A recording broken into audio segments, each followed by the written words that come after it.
Ngayon mga kababayan, naku po, masasaktan yata ang mga DDS dito, no? Pero, syempre, Marcoleta, una munang tatanungin ni Mark Ramos ano na ba yung mangyari?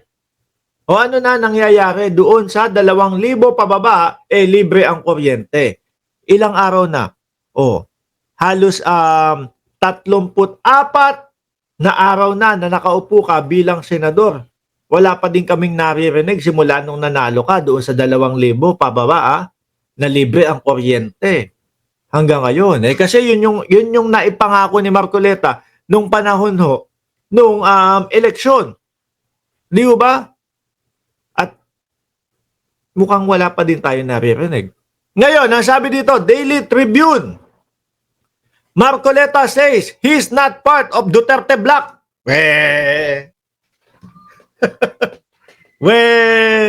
Hindi ako naniniwala mga kababayan. Bakit Mga bossing, doon pa lang po sa Kongreso, congressman pa lang si Marcoleta mga kababayan. Kahit walang kwenta yung kanyang sasabihin, kahit walang kwenta yung kanyang way ng pagtatanggol sa vice-presidente, iboboko nito maipagtanggol lang ang vice-presidente, mga kababayan. Naalala nyo yung, kailan ba yun? Humihingi, yung usaping budget po. No? Ang hinihingi ng vice-presidente, 2 bilyones. Hindi lang po eksaktong 2 tapos 0. Tama ba? 0. Hundreds, thousand, yung millions, 2 tapos 0. Hindi lang ganon. May extra po yan. 2 billion plus ang hinihinging pondo ng vice-presidente. Halos 2.5 po na laki versus doon sa mga nakaraang administrasyon o nakaraang vice-presidente. Kasi yung mga vice-presidente dati, mga bossing, 700 plus lang po. Mga ganon. Nagulat yung Congress. Naku, 2 bilyon ang hinihingi. Tapos nung mamukat-mukat nyo, mga kababayan, sabi po ni Pimentel, nung nasilip niya yung hinihingi na 2 bilyon, 100 milyon doon para sa advisor ni Inday Sara Duterte. Naknantokwa, ang laki.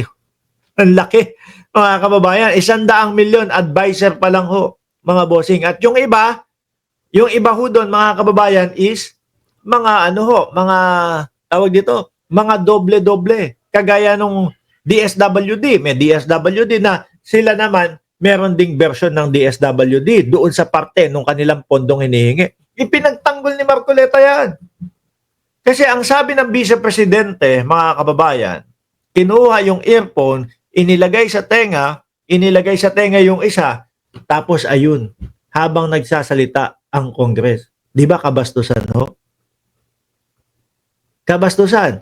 Ipinamumukha niya na walang pakialam sa inyo. Magsalita kayo na magsalita. Okay lang ako dito. Bahala kayo dyan. Diba? So ngayon, eto na. Pumasok si Marcoleta. Ang iginigiit ni Marcoleta is, kumbaga mga bossing, hindi na daw po ba sinusunod yung nakaugalian? Hindi na po ba sinusunod yung nakaugalian? Na wala na daw question and answer kapag ka ang vice-presidente ang humingi ng budget? Akalain nyo yun, mga boss? Sa panahon ngayon, mga boss, wala na, hindi na uubra yung ganun. Kahit pa presidente yan, alamin mo kung saan dadalhin yung budget. Alamin mo kung ano ang plano nila sa budget. Diba?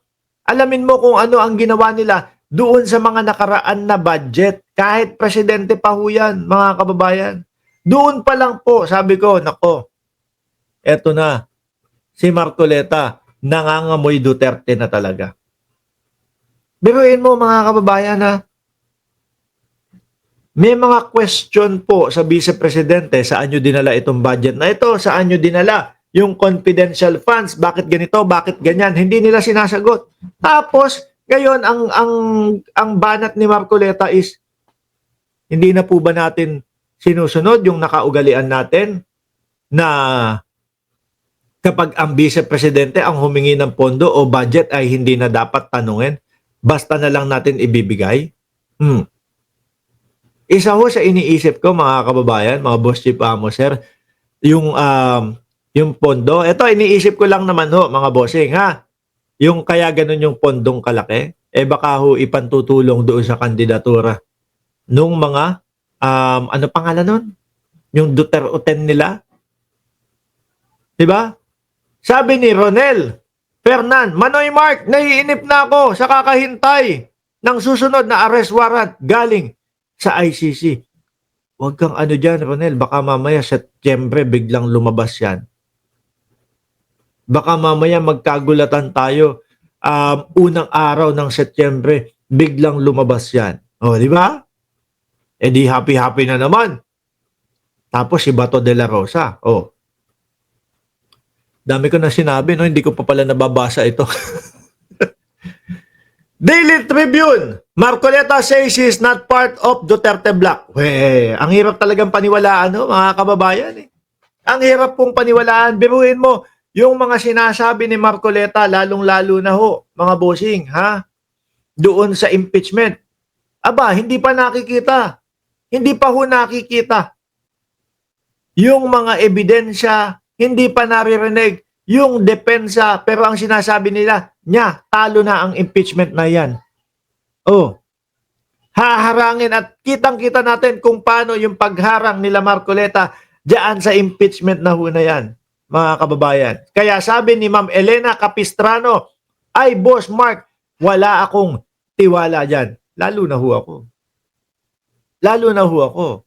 Sinabi to ni Marcoleta, mga kababayan, sa interview, in an interview, Senator Rodante Marcoleta clarifies that he remains an independent and was merely an adopted candidate of PDP laban in 2022 and 2025 election. Ngayon, hindi naman namin isasara ang utak namin, Marcoleta.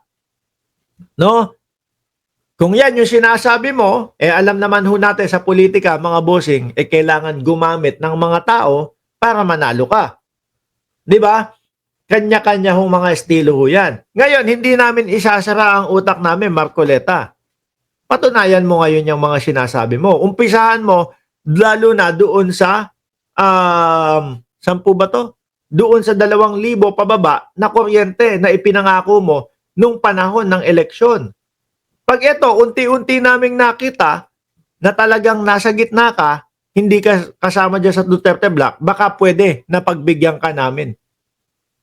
Baka pwede na maniwala kami sa inyo. Pero sa ngayon, yung sabi-sabi mo lang na ganyan, na hindi naman ako Duterte Bloc pero ang nakikita namin, estilong Duterte yung ginagawa mo, sorry, walang maniniwala sa iyo. Diba? Lahat po, simula po, confidential funds, hanggang dito po sa impeachment, nakita namin kung paano mo ipinagtatanggol at kung paano mo sinasabing talo na agad yung impeachment na isinusulong. Sinabi mo pa nga, mapapahiya ang gobyerno di ba? Sabi ho ni Marcoleta yun, sabi niya, mapapahiya ang gobyerno kaya ganito, kaya wag nyo na lang ituloy ang impeachment na iyan. Mamamayang Pilipino ang nagre-request na makita, mabuksan, malaman ang impeachment na yan, kung ano ang depensa at kung ano ang depensa at ebidensya at kung ano ang sasabihin ng mga witness na nakatanggap daw po sila ng puting sobre. Mamamayang Pilipino po. Di ba? Pero ito ngayon, may mga usap-usapan, may mga kwento-kwentuhan. Naalala nyo yung SONA, mga kababayan?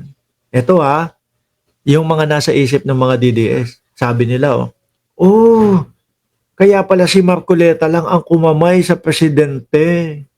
Naku, mga DDS. Baka mamaya nagamit lang kayo ni Marcoleta para manalo. Di ba? Masaklap nga naman yun. Tapos talagang dito pala siya. No, syempre tapos na eleksyon. Balik na ako sa pagsuporta sa gobyerno. Pero, sabi ko nga ho sa inyo, mga kababayan, sorry. hangga't walang naipapakita si Marcoleta. Naku, nandiyan na si Rapin Nyoko. Nandiyan na si Rapin Nyoko. Hindi pa ako tapos. Shout out sa'yo, Rapin Nyoko. Hindi ko, alam nyo kapag ka dumadating si Rapin Nyoko at saka kapag ka nakikita ko kasi yung mga comment ni Rapin Nyoko dyan sa sa group chat namin, tuwang-tuwa ho ako dyan. Kaya kapag kayong binibiro ko dyan, hindi ho ako galit or biro ko lang ho sa kanya, yung biglang matatapos na, sige na, tapusin na nga natin to. Oh, di ba? Hindi. Kay Marcoleta, pakitaan mo kami. Pakitaan mo kami. No, kung hindi ka talaga Duterte Black, ang dali-dali naman yun eh. Ang dali-dali lang yan, no? Kumampi ka doon sa tama. Kumampi ka doon sa alam mong isinisigaw ng bayang Pilipinas. Di ba? Legal Brothers Loaf. Oh, shout out sa'yo. Naku, dati nagkakalapate din ako. Diyan sa Tondo. Sa Tondo ho, mga kababayan, nagkakalapate din ako. Mga kababayan. Usong-uso yan sa Tondo, Maynila. Dati, ang dami naming kalapate. No? Pinapani ko yung bubong namin.